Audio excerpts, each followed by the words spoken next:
So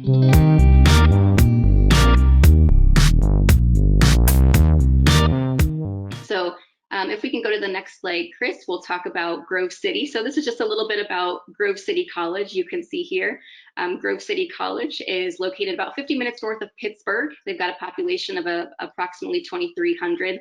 And I'm super thrilled to welcome Lee Wishing here today. And Lee is the Vice President for Student Recruitment at Grove City.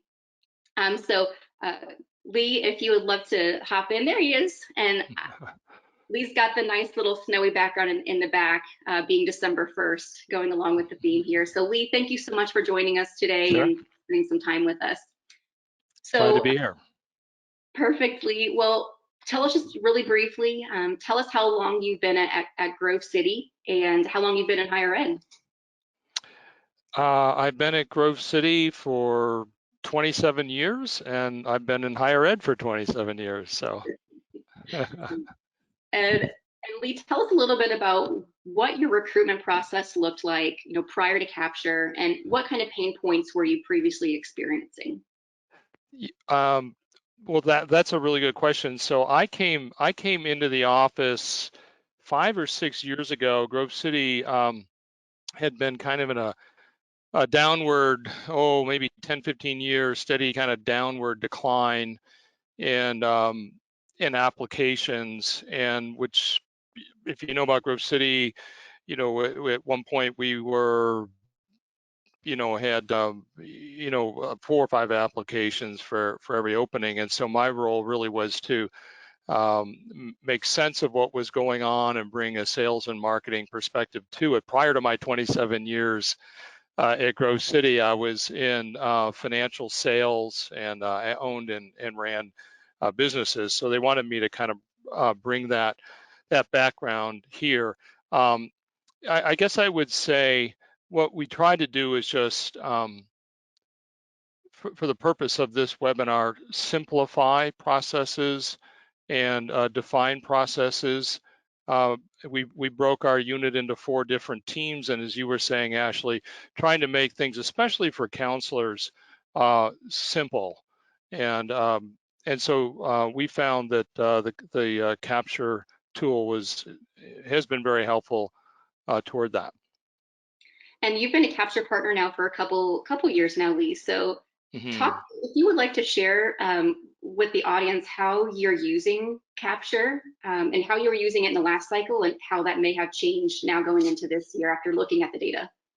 Yeah, so every summer we do kind of a staff summer retreat where we take a couple of days and just enjoy one another and breathe and think about the year. So this issue of burnout is a big deal, and also focus is a big deal. So we tried to focus and lessen burnout, I guess you would say. And the way we did that was we thought a lot about our marketing funnel. My son is kind of a whiz of a marketing student here at Grove City, and he actually is a senior this year, but he held forth about 3 hours on the marketing funnel with our whole team. And we got to thinking about the marketing funnel and just the role of counselors and where they fit in the funnel.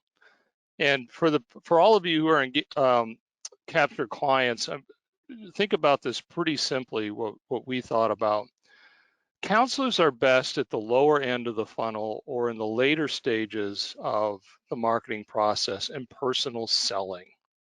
And we realized we probably were asking our counselors to do too much.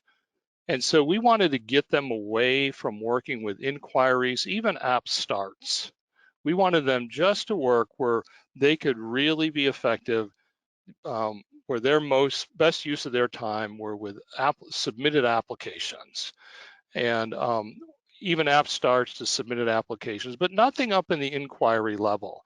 So one of the things we had moved away from is, we get these wonderful reports from Capture Daily, Capture identified people who are on the site.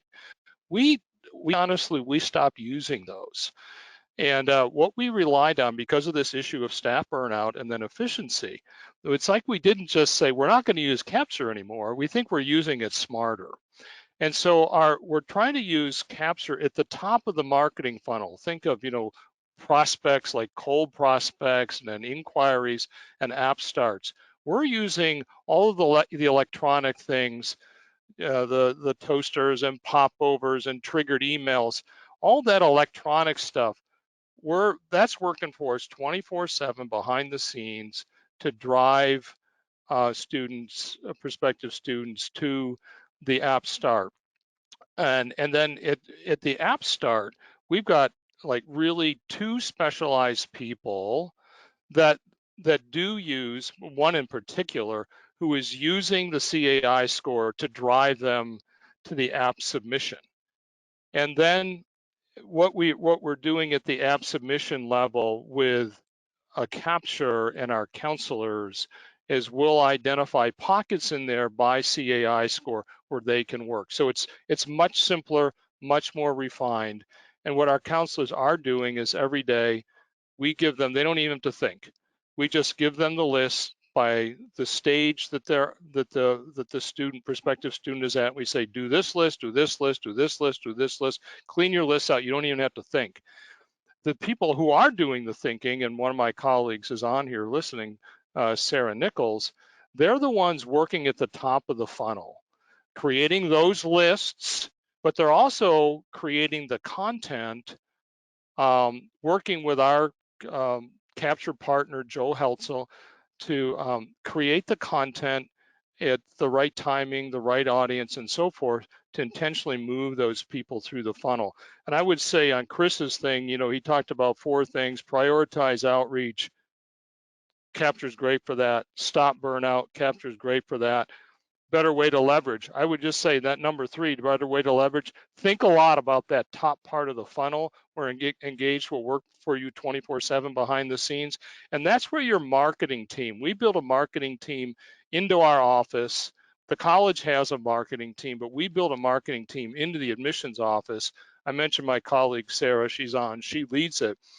And so um, at that engaged part, the number 4 thing that Chris said is your comm plan dynamic and engaging enough? That's where our marketing team works, and specifically our marketing team works with um, capture. And we spend an hour or 2 every day on these things. We spent an hour earlier today just talking about our engaged content there that we work with Joe. And so just like you've got postal comm flow and you've got email ComFlow, think about capture and engage at the top there, all that electronic stuff, that's ComFlow, stage-based as well. Great. So it sounds like you've taken a different approach within just the past couple of years, Lee, like using the data and doing it differently. So what kind of outcomes have you seen from doing things differently? Well, yeah, really good question. So what we've seen, really tangibly, is one of the things we wanted to do was get more applications submitted. It's one thing to start an application, it's another thing to submit an application. And that combination, that 4th thing that Chris said, is your communication plan dynamic and engaging enough? Number 3, better way to leverage. We've seen our submission rate go up significantly this year by kind of refocusing, and we've seen a lot less tension among our counselor staff. They actually feel like I can breathe. And consequently, they're cleaning out their lists, and then that's actually freed up time. We're actually working right now 3 capture related lists where they actually have time to do it. And so, yeah, it's helped us a great deal. What a relief. I can just Yeah, feel as a counselor myself, I can just feel like the weight just when you feel yeah, like something is manageable, it makes a huge difference. yeah. So, Lee, my last question to you is what would you recommend to others that are on the call that are, working with not only a smaller staff, but maybe a newer staff that's turned over? What advice would you share with those particular people on the call today? Yeah, good question. Number 1, I would say invest time in capture, have a long view, don't be anxious. have kind of a 2, 3, 4-year horizon. Stay with it. Also know that while you're doing it, it's really a free service, hint, hint, because we found that Capture actually generates prospects for us that that we didn't generate at all, that we had nothing to do with. And so you can afford to take a long view on this, because the way, at least for us, Capture pays for itself. And then I would say try to invest as much time as you can in your own data. So be patient, have a long view. I think you can afford to be patient, because our experience is Capture pays for itself, and get a better handle on your data. And also, if you've got a marketing team, make them do the work, make them think about the funnel and what works, so you can relieve the counselors to spend their time in that personal selling level. Great. Well, Lee, thank you so much for this refreshing look at your team's approach to using data this past year. We're so grateful for you as a partner, and we love how passionate and genuine you are. And thank you so much again for taking the time to share with all of us today. We really appreciate it. Sure, and I would just add that all of this works. Our applications were up we were up about 25% last year. Our enrollment was up 17%, and Capture's a big part of that. So, okay, hey, thanks. Good to Great. be with Thank you you. guys. Bye-bye. Thanks for your All time. right, bye-bye.